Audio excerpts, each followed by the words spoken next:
Welcome into the Saturday show, everybody. Hope you're doing well on this Saturday morning here on 97.5 FM, the KSL Sports Zone. This is the Saturday show. My name is Jay Catch, typically joined by Michelle Bodkin, but she is out and about in Los Angeles getting ready for today's matchup with Utah and USC, the number 14 ranked Utes, the number 18 ranked Trojans. She is in LA. She's going to join us at the top of the 11 o'clock hour live from Los Angeles, so we'll check in with her.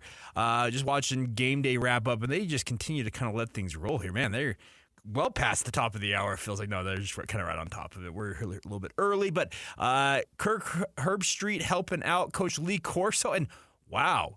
Christian Esparza, by the way, is producing for us today. Coach Herbstreit is going with, obviously, he picked the Buckeyes in this matchup between them and the Penn State, but he's got the Brutus Buckeyes, like he's got the jersey that Brutus wears, too, along with the headgear. He's a fan. He is a fan. Nailing it. By the way, those of you wondering, they did make picks for Utah and USC. All but Kirk Herbstreit picking the Trojans to win that matchup between the Utes and the Cougars down in the Coliseum. Herbie believes that Utah can get it done on the road later on this evening. We're spending a lot of today talking about that game. We'll also talk BYU and Texas Tech as BYU tries to get back off the deck after getting absolutely demolished last week by the TCU Horned Frogs. They'll be matching up against Texas Tech. We got a fun day of football ahead of us. We've got the bigger thing is we're looking at a big day of college football. Honestly, we've got what we got on our TV here on ESPN. We got Arkansas taking on. I know it's Arkansas because I just saw. They're taking on Mississippi State. All right. Wow, that's a thrilling matchup to kick off the day of football on ESPN. I'll be flipping the channel here momentarily. A 3-3 team versus 2-5, but nonetheless, looking forward to that. We'll also talk a little bit about the Utah Jazz. They have wrapped up their preseason. The regular season opens up Wednesday night. Yes, folks, it is here. The NBA season is upon us. It feels like the NBA never really sleeps, but they are back officially with games upcoming. And like I said, we'll also check in with Michelle Bodkin at the top of the 11 o'clock hour. All right, Christian, because Michelle is not here, I'm going to lobby this at you. As we like to start each Saturday show, what's been the highlight of your week? Oh, man, I'd go back to last Sunday. Okay. My parents live up in Manaway. It's a little mountain town in between Brigham Mantua? City and Logan. Yeah, Mantua, you know.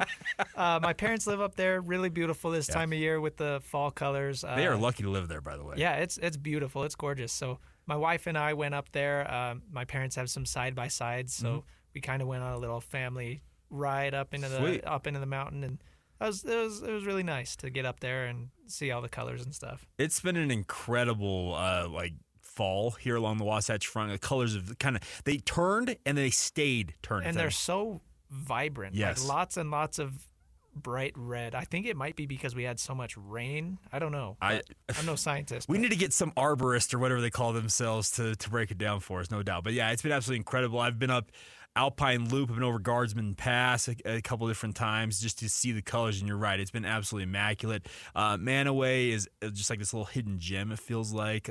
Is that Sardine Canyon, technically, right? Yeah. Mm-hmm. Yeah, so fun stuff there. Highlight of my week, honestly, would be just the fact that my son is home from the NICU. He's been home for a little while now. It's just fun to have him home. Both my other kids think he's the greatest thing, so it's just fun to have the whole family hanging around. So. How old is your middle child? My middle child's 5. Okay. So there's a little bit of a gap there, but they're 7 and 5, my older daughter and son, and they are very helpful. And they're ready to be big siblings. Oh, yeah.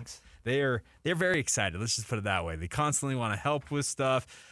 Maybe a little too helpful at times, but nonetheless, they do. That's their good. best. At least they're excited about it. Yeah, it does. It does help in that regard. There's no doubt about that. So it's a fun time, and obviously we got a lot of stuff to break down on today's show. But let's start off by talking a little bit about Utah and USC. Now, this is a matchup over the past in year 12 of the Pac-12 era here, actually year 13, I believe, of the Pac-12 era for Utah. That this series between the Utes and the Trojans has been a fun one. Honestly, some very notable games, some back and forth, a lot of, let's just put it this way, one-sided in some ways, rivalry talk. But Kyle Whittingham, I think, dispelled that this week when he talked about, I don't really consider it a rivalry. It's just been a really fun series. Been some crazy games. Last year, the 2 games that they did play in the regular season, obviously, and Dalton Kincaid and Cam Rising just single-handedly, it feels like, just absolutely dominating the Trojans, and then obviously the Pac-12 title game and the Caleb Williams hamstring game, as I like to refer to it. Some wild results. You can guarantee that you're going to have USC wanting some revenge. They want to end this era of the Pac-12 before they move to the Big Ten. Obviously, the Utes moved to the Big 12. They want to end it with a victory, and we'll see how it shakes out today. But the bigger thing at hand is watching College Game Day this morning, and Christian, I don't know if you saw this as well. Obviously, Pete Thamel, the ESPN insider for college football, says that Bryson Barnes is going to start. I don't think that's surprising anybody at this point. But there's been a pivot this week to could Cam Rising medically redshirt? Could he get a medical hardship and come back for next year? Okay, I get the thought process. Let me say that. But I'll echo something that PK says all the time. This dude's 24. He's going to be 25 next year. If he has any hopes of going and playing professional football, why are you running back here? Now, I know that he's made a significant amount of NIL money. But my question is, even if he's not necessarily a top-round NFL quarterback, what are you doing waiting around for a whole nother year in college football? Your thought?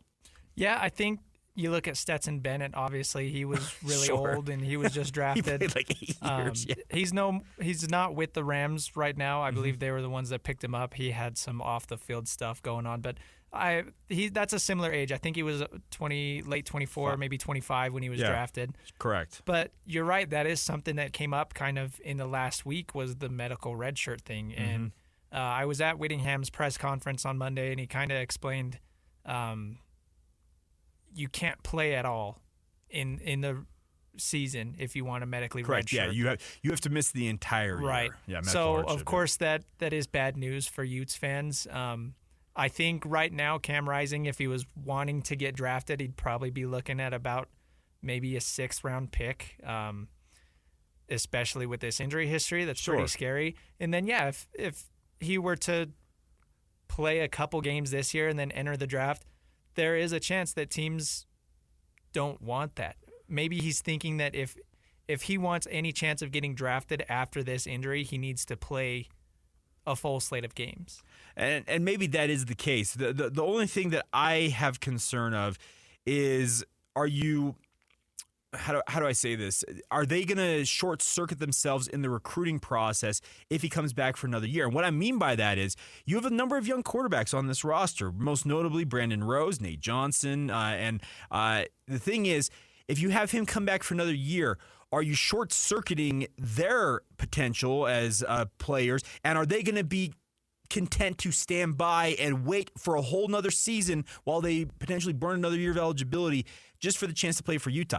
That's the concern you got to have in the transfer portal in the transfer portal era here if you're Utah, if you weigh this back and forth. Now, if it works out, Cam Rising is one of the top 10 most dynamic football players in college football. We have all seen that.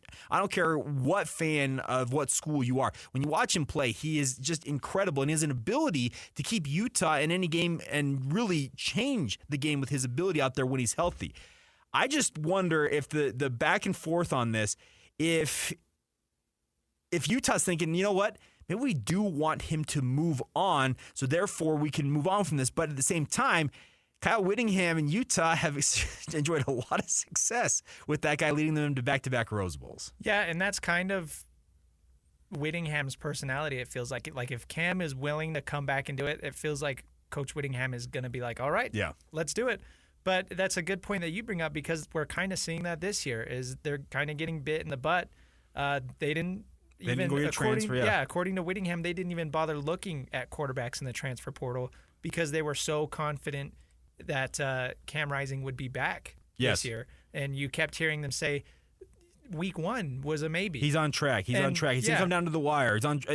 That was, trust me, I was at many of those media sessions throughout the offseason. Yes. So because of that, they didn't even bother to think about bringing in other quarterbacks. And so, like I said, we're seeing that this year. Hopefully we don't have to go through a whole another year of that because there are other quarterbacks that could be beneficial to this Utah program. Yes. But if there's any possibility that Cam Rising is going to be back, then they're not even going to bat an eye towards other quarterbacks, other options. Well, and see, that's the interesting part about it is, yes, if he is going to be full go, and Dr. Neil Atrash, who did the surgery, has said that he expects Cam Rising to be 100% healthy. Now, Cam did take to the airwaves locally and explained that it was not just a simple ACL tear. He tore the meniscus, he also MCL, and there was one other ligament, tendon in there, MPFS, something.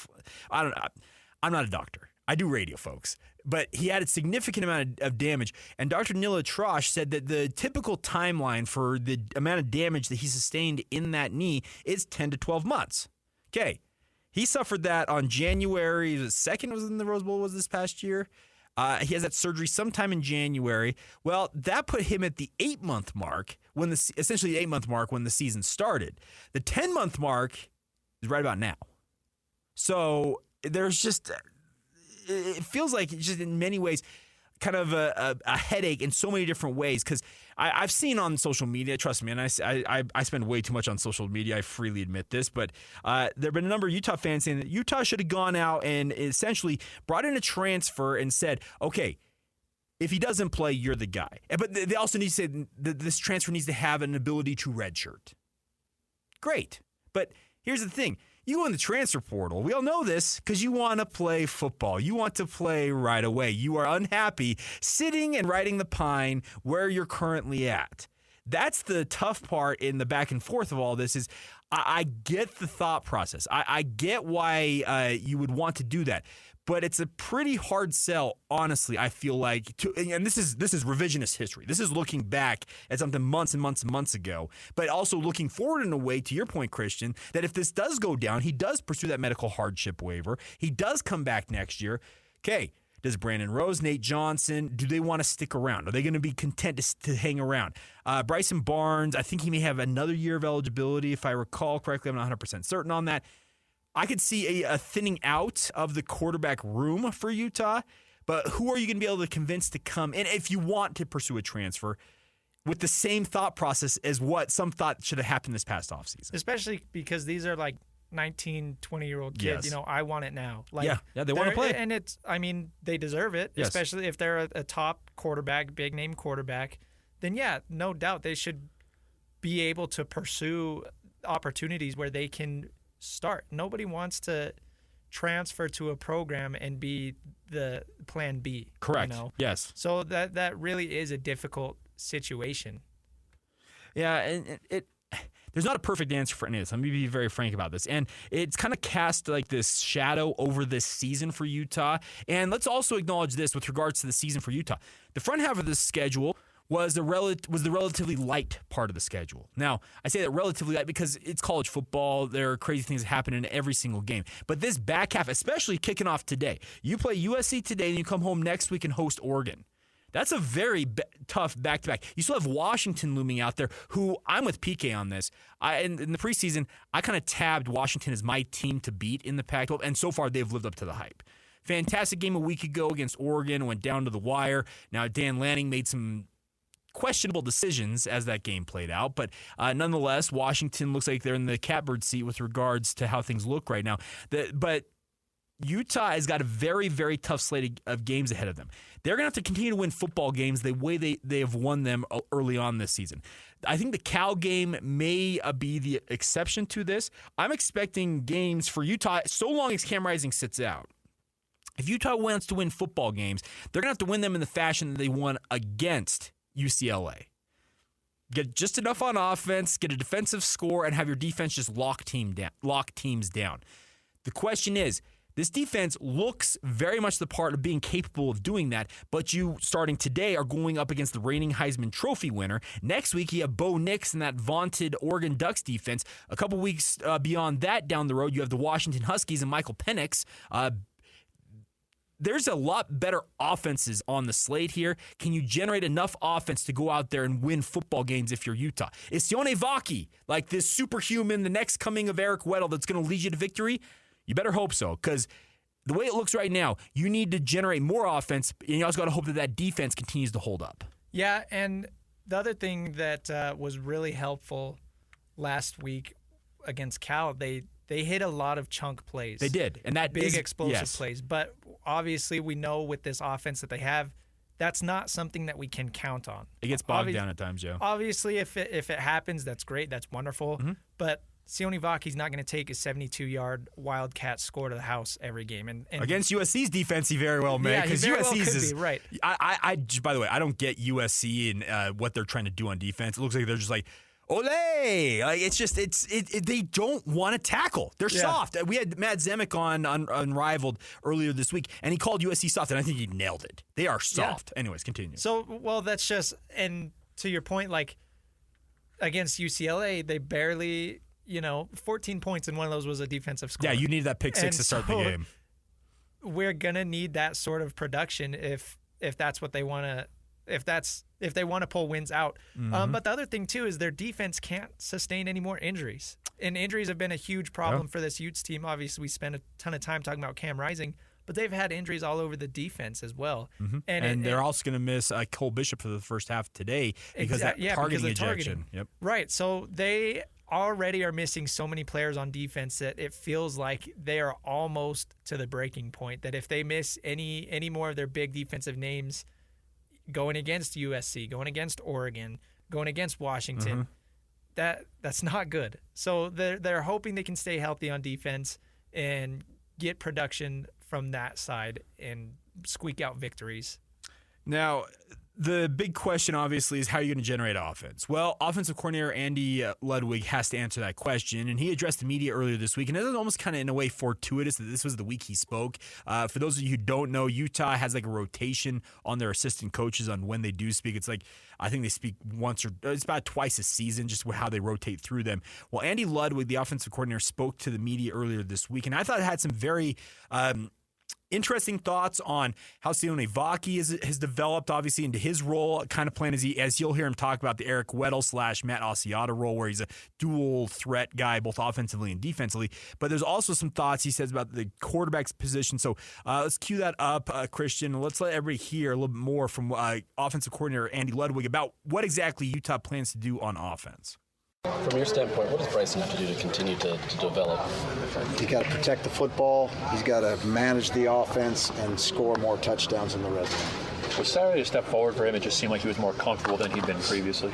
I believe it was a step forward from the Baylor game. I guess he came in at Oregon State, was very productive and moved the football team, but he did look very comfortable. He's a very confident young man, unbelievable preparation skills and confidence in what he's doing, and I think that showed up on Saturday. How much did the extra week, do you think, help him in preparation for Saturday? I think it was big. He was out for a couple days with the injury sustained before the bye week, but again, he works very hard in everything he's doing, and I think that hard work has paid off for him. We saw Sione run it once at Oregon State. What was behind the decision to kind of, other than just running back room depth, to kind of break him out? That would be the biggest reason, and obviously adds a real dynamic to the offense that's we've lacked. I think he's a great counterpunch. JJ's such a powerful runner, very good inside runner, but the decisiveness and explosiveness of Sione was on display on Saturday, and we look to build on that package moving forward. Kyle indicated on Saturday that Sione's workload would expand. Do you anticipate that happening going into Saturday? That's what Coach Witt says. That's what we're doing. But that guy's a dynamic football player. He needs the ball in his hand. He was absolutely gassed at times during that game. Does he get the appreciation from his teammates that he deserves for something like that? Yes, he does. Yep. It's a big task being a two-way player, and but he's the man for the job. And I look again. Until Coach Witt says, don't give him the ball anymore, we're going to keep giving him the ball. How does he compare to guys you've coached over the years you've used in two ways? You used Weddle years ago, you used Asiata in a bit, but also in other places. Have you had a guy as dynamic as him play both ways? No, I think the Eric Weddle comparison is very fair and accurate, and really those have been the two primary defenders that I've used in my career. Okay. And so again, I look to Eric had a lot of success for us. Would have been a 1,500-yard rusher easily had he been a full-time offensive player, but obviously things worked out well for him. So how nice a confidence boost was Saturday for Bryson. He just seemed ear-to-ear smiles after the game. Yeah, he did so many good things, so many positives. Obviously missed one. There was one uncatchable throw in the ball game that hurts. He'll grow and develop from that. Did a great job scrambling, converted 2 third downs, running the football when things broke down on the perimeter. And I just look for that to continue to grow and for his development to continue through the course of the season. Seems like when Munir is healthy, he's such a big play type player. How do you go about getting him a little more involved? He's got to be healthy. What's the biggest issue for the offense right now moving forward? In your eyes? We need to get everybody back. We need to remain healthy. We got to generate more explosive plays. It's hard to grind it out now like we've been doing, and the passing game's got to be much more productive. In your view, how much does confidence really change the game for the offense? Considerably. In terms of passing game, the tight ends have been kind of MIA up to this point. What do you think has caused that? I think the strength in the passing game is going to be with the perimeter players. I do believe that Landon King has shown some growth in the system, learning the ropes of the Utah offense and how we do things. I look for that to continue. Miki has a role, has been productive in his role, but I think right now the featured element in the passing game will be the perimeter players. Offensive line-wise, what were you able to see Saturday versus maybe the prior weeks? Physicality. If Sione's role is going to expand in terms of wildcat and direct snaps and just having the ball in his hand, how much does that affect what Nate can do on the field? Because he does a lot of the same things. Yeah, it's hard to jockey 3 guys in and out of that role. So I'm not saying that the Nate package will disappear, but it will be minimal as long as Sione Vaki's available to us. Thank you very much. There you go, Andy Ludwig, and yeah, I don't blame him one bit for saying, yeah, we're going to run Sione Vaki until Kyle Whittingham says, yeah, no more. He's dynamic. There's no doubt about it. He was phenomenal and integral to them getting a win over Cal, and it'll be interesting to see how far he really can carry them. Because by the way, I also had this. Did you guys, I don't know if you guys picked up on this, did you see Andy Ludwig say that Eric Weddle could have been like a 1,000-yard rusher had he been a full-time offensive player? And he said, it seemed to have worked out for him pretty well, though. Yeah. And the thing that's hard with Sione Vaki is part of the reason. I mean, he's a tremendous athlete. Don't get me wrong. He had a great game, but maybe part of the reason he did so good is because it was very unexpected. Yeah. Now that this came out, they've been talking about it all week. They've mentioned they want to continue to have him involved a little bit on offense. Now teams know a little bit to prepare for that. Yeah. So that's something that I'm interested in watching is. How does USC, obviously you mentioned earlier they've been struggling with tackling, their defense has been giving up big plays, but how does USC kind of prepare now that they know that Sione Vaki is going to have this role? Well, and that's the thing about it. Kyle Whittingham, I mean, you were at that press conference. He says that they're 5 and 6 deep. They feel like it's safety to absorb him maybe spending more time on offense. I'm just looking at this, okay, this is a USC defense. I already said they're Charmin soft. They're just not. They're not what they need to be. I'm convinced that Lincoln Riley thinks defense is optional. I don't know what else to say at this point. But the bigger question is, are they going to be able to rein in this Utah running game? Because if they do that, and that's what if I was defending Utah right now, I'd say we're stacking the box.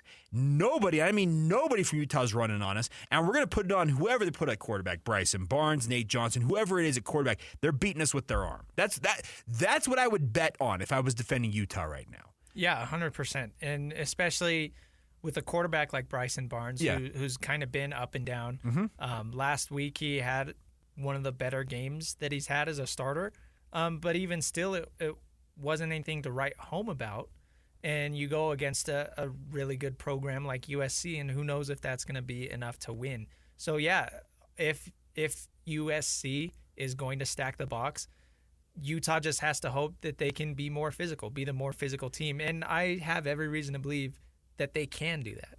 Well, and I'm with you on that. Utah has proven that. Kyle Whittingham, you don't last as long as a head coach and have a program of his that doesn't out-physical people. That's been one of their calling cards, if not their chief calling card, during his run at Utah. And we'll see. USC is considered to be one of those pretty boy teams that are front runners, and they fold like a deck chair if you get them early. It's going to be interesting to see how it shakes out. But man, this is such an intriguing matchup today because USC has the offense on paper that can make life very difficult for Utah. But going to your point, and I think everybody else is thinking this, Utah has got this physical, rugged nature to them that USC seemingly wants no part of. They don't want to get into the rock fight that Utah's willing to get into, and they're going to have to. Yeah, it's two very dramatically different style of offenses. Obviously, USC, they just want to throw the ball. They want to let Caleb Williams shine, let all the receivers make big plays. On the other hand, you have Utah, kind of old school, run the ball down their throat. Yes. Set up the play action and maybe get big plays off the play action shots there. So it's really going to come down to who controls the style of game that's played. Is it going to be a very physical game, one in the trenches, or is it going to be kind of this shootout? Yeah. And we'll see. Yeah, it will be interesting. All right, coming up on the other side, we will talk a little BYU football. They got absolutely talking about teams that got demolished last week. The BYU Cougars did, 44-11 to TCU. Looking to bounce back this week as they have their homecoming game against the Texas Tech Red Raiders. We'll break into that game coming up next. Coming up at the top of the 11 o'clock hour, Michelle Bodkin, obviously co-host on this program and Utah Utes insider for KSLSports.com. She will join us live from Los Angeles. So more to come right here on the Saturday Show on 97.5 FM, the KSL Sports Zone. Welcome back to the Saturday Show here on 97.5 FM, the KSL Sports Zone. Wow, we just saw a very successful tush push in the Arkansas-Mississippi State game. Now, just put it this way, the defense was not set, and KJ Jefferson is an absolute beast of a human being at quarterback, but that went for like 5 yards. Wow. What are your thoughts on that, the tush push? Well, okay. Let me just say this.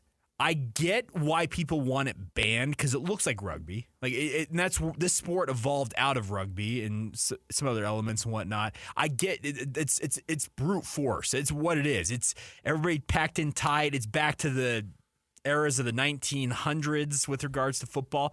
But here's the thing: if everybody could run it successfully, Christian, they would. Yes. And we've seen a number of teams fail miserably. And that's the part that is funny to me is everybody's like, oh, it's so stupid that it's, the Eagles run it and they always get it. But it's like, yeah, you look at other teams that try to do it, and most other teams kind of struggle. Yeah, and let me just remind you. Welcome back to the Saturday Show, everybody. Hope you're doing well. Christian Esparza, Jay Catch. Hope you all are doing well. But to your point, one thing about Jalen Hurts is I don't think people realize this. He is an absolute freak in the weight room. Like, we talk about Taysom Hill, obviously, because his connection to the state of Utah and BYU and whatnot. Taysom Hill is a guy, and I have it on very good authority, that as a quarterback at BYU, he was such a physical freak. He was lifting with the offensive linemen. That was his strength group he ran with because other quarterbacks couldn't lift the weight and squat what he could. Jalen Hurts is of a similar ilk. And maybe even more so. And it seems like Jalen Hurts is smaller than Taysom Hill. Like, Taysom Hill is pretty big for a quarterback. Taysom Hill looks like just a Greek god out there. Yeah, you look at Jalen Hurts and you wouldn't think that he can squat 600 pounds, but here he is. Yeah, and that's the thing about it is it's fun to watch what Jalen Hurts does because he's got such a powerful lower body that he just drives forward. And he has the advantage of having one of the best offensive lines in the NFL in front of him driving forward, led by Jason Kelce. The brother of the boyfriend of Taylor Swift. Yeah. You got it? Okay. He's just now relevant, yeah. No, and that's a big factor, too. A lot of people don't realize that the Eagles have the best offensive line. They don't have, like, a weak spot at all. No, they're very good. So, anyways, yeah, I get why people want it banned, but if it worked for everybody, nobody would be wanting it banned. Let's just put it that way. So, all right, anyways. We'll talk a little more NFL as the show progresses, obviously. A big weekend ahead, by the way, in the NFL. Sorry about your Broncos, by the way, Christian. Yeah, it's all right. It's going to take a minute for them to get back to... It's going to take a long minute. It's, same old here in Broncos country. We'll see. All right, let's talk a little BYU. Now, the Cougars, 44-11 last week was...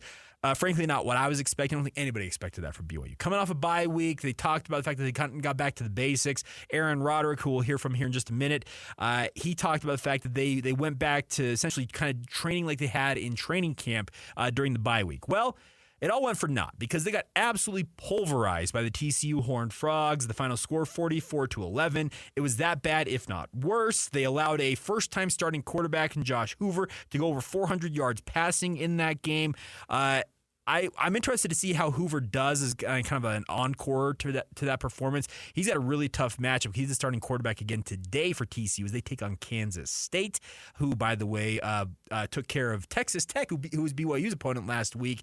But I'm looking at this today as Texas Tech comes to BYU, is that BYU has a big opportunity in today's game to prove that was an exception. That was an aberration. That was just a kind of a one-off there. And they're going to bounce back today. Now, I had some people on my podcast. Those of you who don't know, I host a podcast called Locked On Cougars. It's daily coverage of BYU athletics, BYU football in particular. I had a couple of people point out on that podcast, and I'll bring it here, is that, Christian, BYU is 0 for the month of October since 2021. They lost all 4 games a year ago. They're 0-1 in this October, and today feels like the linchpin if they want to get off the deck and avoid having to go into 2024 without a win in the month of October, because I don't expect them to win at Texas next week. Today's the day to get off the schneid there. Let's hope so, because coming out of a bye week and looking the way that they did last week, it's just baffling. Baffling, downright awful, like horrendous. Use any adjective or pejorative that you want. It was not good enough from BYU. They admitted as much. Connor Pay, who joins Unrivaled on each week, he also joins my podcast. He used the word, we were embarrassed. We were embarrassing in our performance. And I think that sentiment has kind of reverberated throughout the BYU football program this week. I was down there at practice both Tuesday and Wednesday in their media sessions, also the press conference on Monday that they do via Zoom. You can kind of tell that they kind of their tail tucked between their legs, and they just like, man, we sucked last week. We got to get back off the deck here. So do you think they're going to respond positively or negatively from that? I'm expecting them to respond positively, because if they respond negatively, guess what? They're going to go 0 for the month of October here. And by the way, they may go 0 for the rest of the season if they have that same type of performance. Exactly. So this feels like kind of a really big game right here. I don't want to use the term must win, but it's about as close as you get, I feel like, to, in some ways, and I don't want to say resurrecting the season, but like reigniting is probably the better term to use. And that's a really good way to put it, because there are kind of 2 different paths that they could go. They could pick up the win today, get back on track. Obviously, they've still got a couple tough games ahead on the schedule. Every game's tough the rest of the season, it feels like. Getting the win today at least will bring the feeling back into the building of, oh yeah, we've got this. We can be a good program in this new conference. Yeah. But on the other hand, if they lose, then it's like, there is a very real possibility that they don't win again for the rest of the season. If they lose today, run away with their tail tucked between their legs.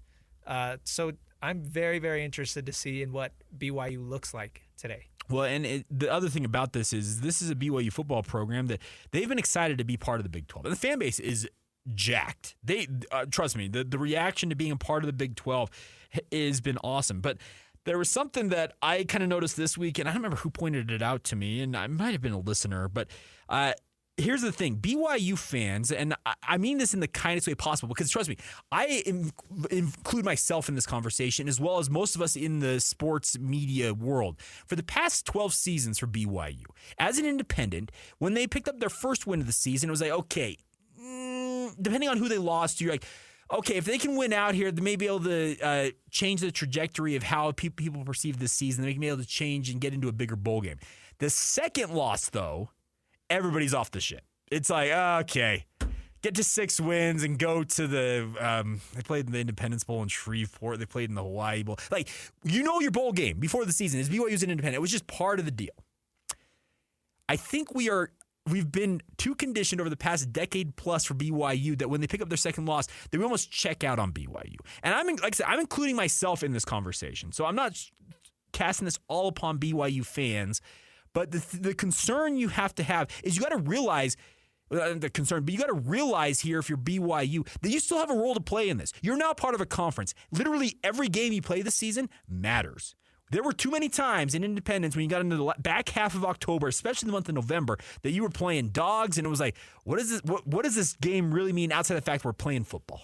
Especially, you take out last week's game against TCU, and you have, so far in the season, it's looked like BYU can hang. They have hung, conference. Yeah. Obviously, they're not up there towards the top of the Big 12, but nobody expected them to be.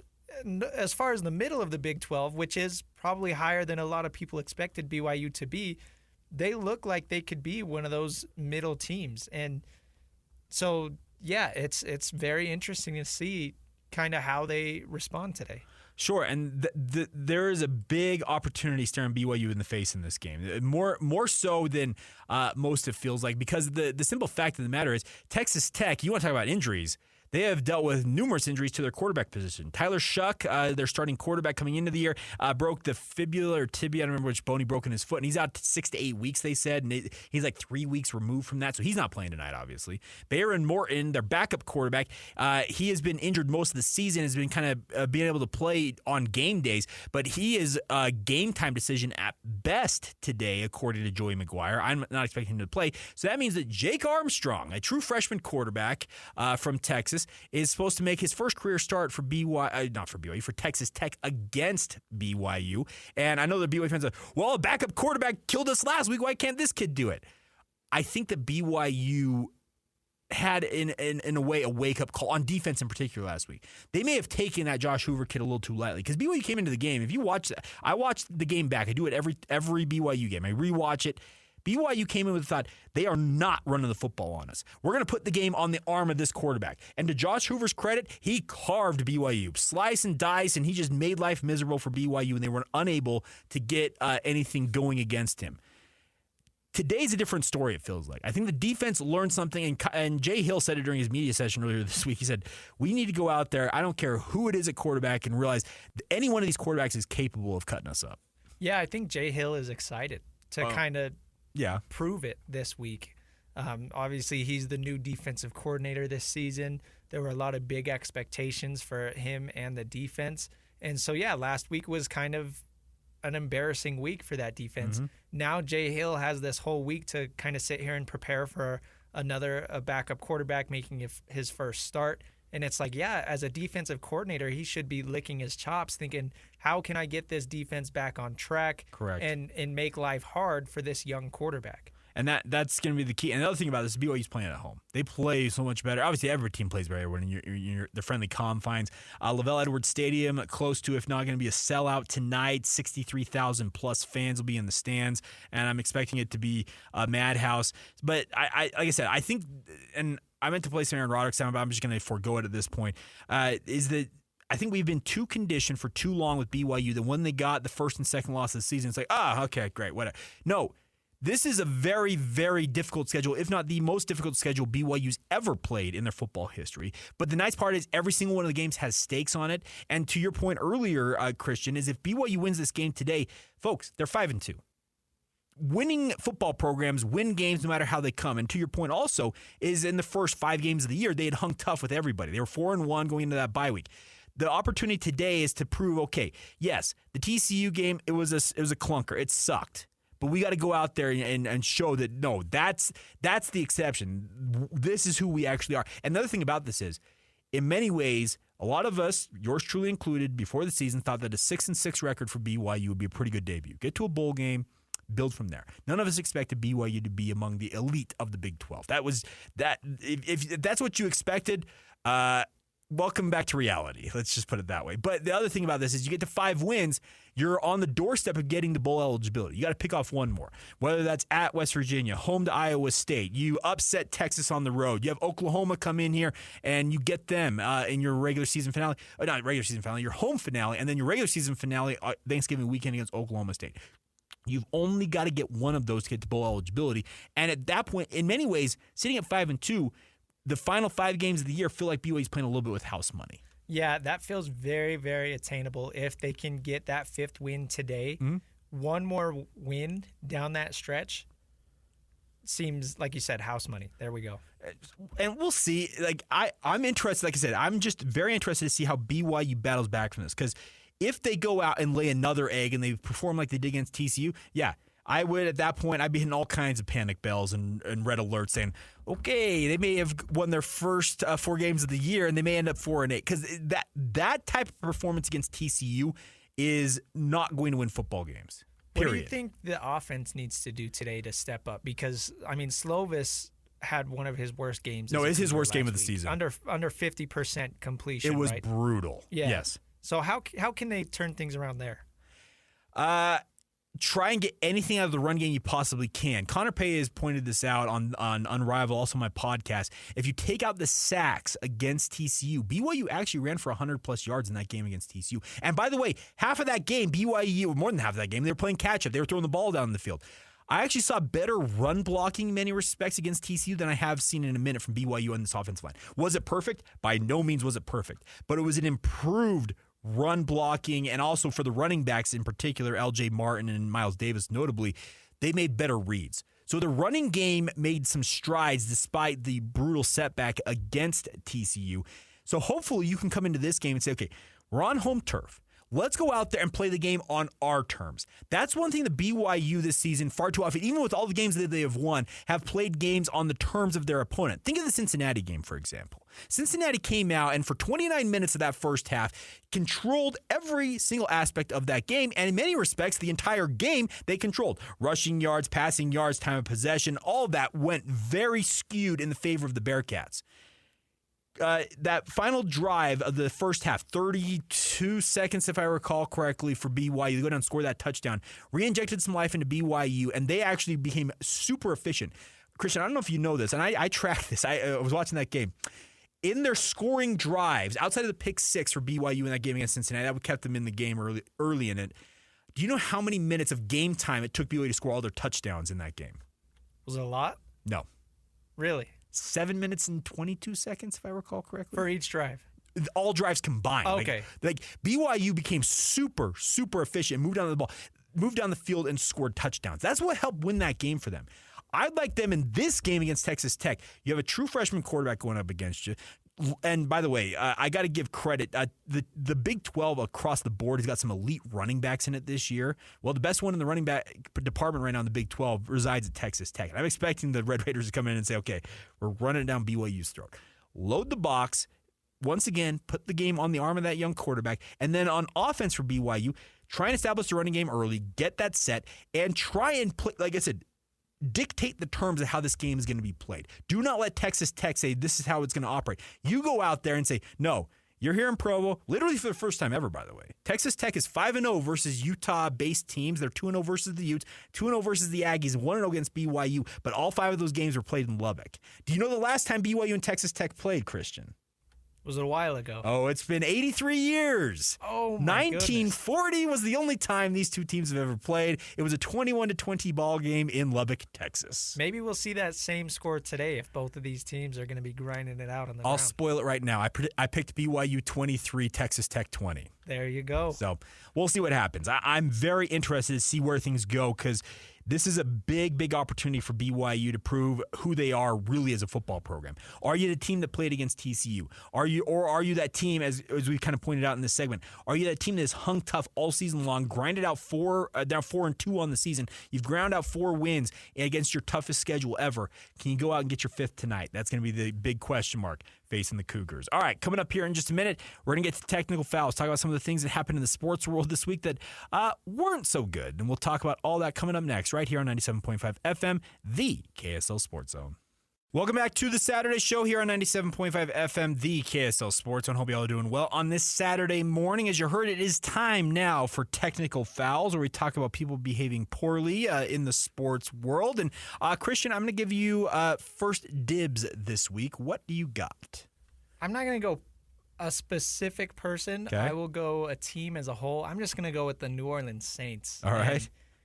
We talked about it earlier. I'm a Broncos fan. It's hard to make fun of other teams as a Broncos fan, but the Saints just looked so bad on Thursday night. It was hard to watch. They were down at one point 24-9, and that was with having 2 turnovers, making big plays on special teams, on defense, but their offense just struggled to move the ball, and it was hard to watch. Derek Carr was getting frustrated at his receivers. He was getting frustrated at the offensive coordinator. I don't know whose fault it is, but the Saints were an absolute mess on Thursday night. Credit to them. They came back, made it a 1-score game. Yeah, they did. Almost tied it to go into overtime. They dropped a touchdown there at the end, but the Saints are in trouble. Not to mention, and that's even before bringing up the fact that they're $87 million over the cap. The salary cap is an illusion, folks. Yes, and the Saints have kind of kicked the can down the road the last few years. They've restructured contracts and pushed money down the line. I think this is the offseason where it's all going to catch up to them, and we're going to see big changes in New Orleans. I keep thinking that with them, but for like I said, the salary cap is like this illusion. They keep continuing to maneuver it. I'm like, how in the world? But you know what? That's why they pay these people lots of money. It all comes back to haunt you. Yeah. Or so I hear. I've yet to see it happen. We'll see. Maybe it happens with the Saints because you're right. They have been so good at manipulating that. Oh yeah, in recent years. It's been nuts. There's no doubt about that. By the way, technical foul to Michigan. According to reports out there, they had a low-level employee. 10 games of future opponents, as well as possible college football playoff opponents, to gather information on signs used to call plays on offense and defense.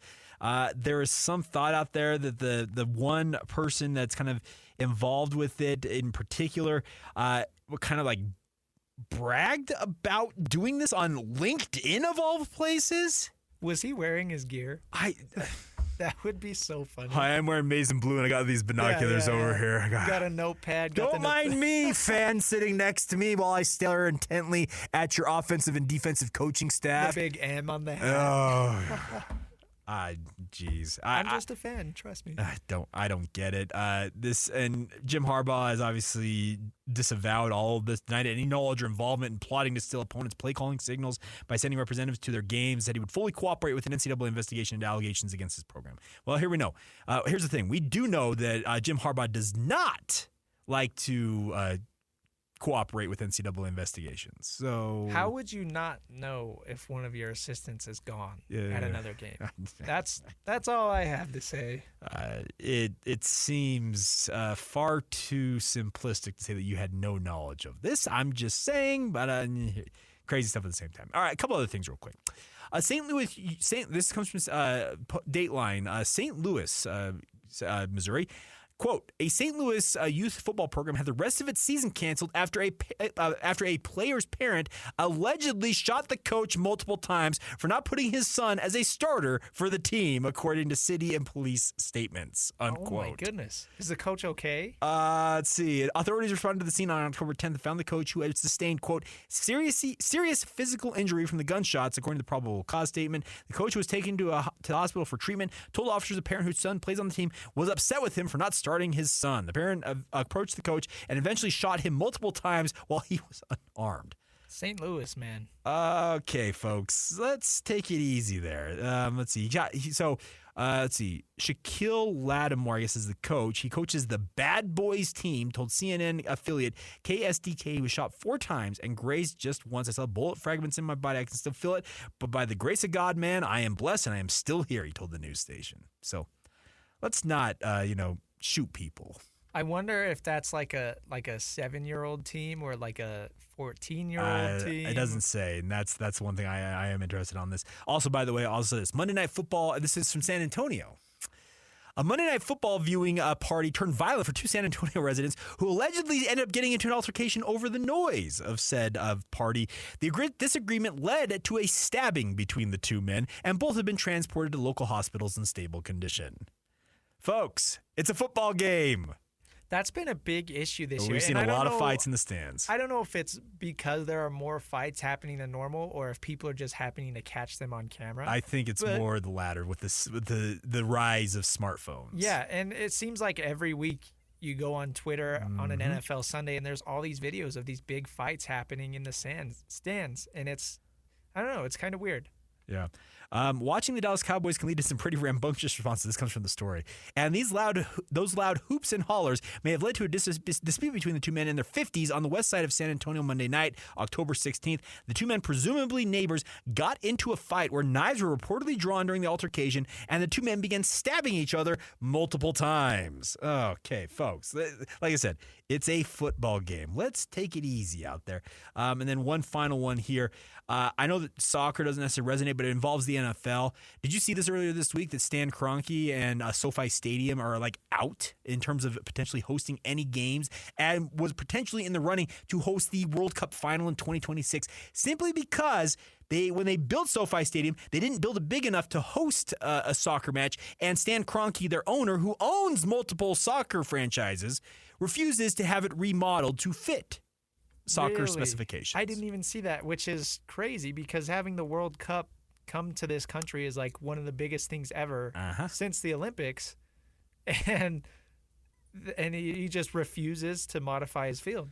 John Sutcliffe, who covers soccer for ESPN, said Kroenke is refusing to pay for changes which would require the removal of stands and luxury boxes. SoFi Stadium had been in the running to host the championship game, but it may not host any games at all now.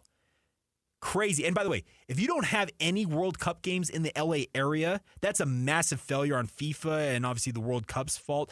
Here's the thing. The Rose Bowl over there is like, yes. Yeah. Because they've hosted the 94 final and also the 99 final for the 99ers, the Women's World Cup final. Oh, wow. Yeah, and that's a big deal because across seas, nobody cares about American football or barely, but the World Cup has all eyes on it. Yep. And obviously Los Angeles is one of the biggest markets in the country, so you want to have games there, especially, like you said, potentially the finals match. Yeah. So it's like for an owner like Stan Kroenke to refuse to do something like that. This is a guy who's won championships.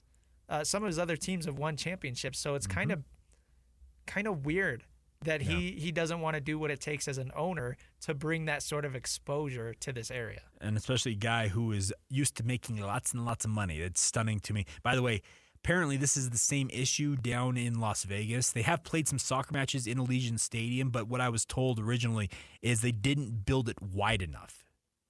Why wouldn't you do this? As an NFL, you've got to be – who is advising these NFL owners? You're spending billions with a B on the stadium.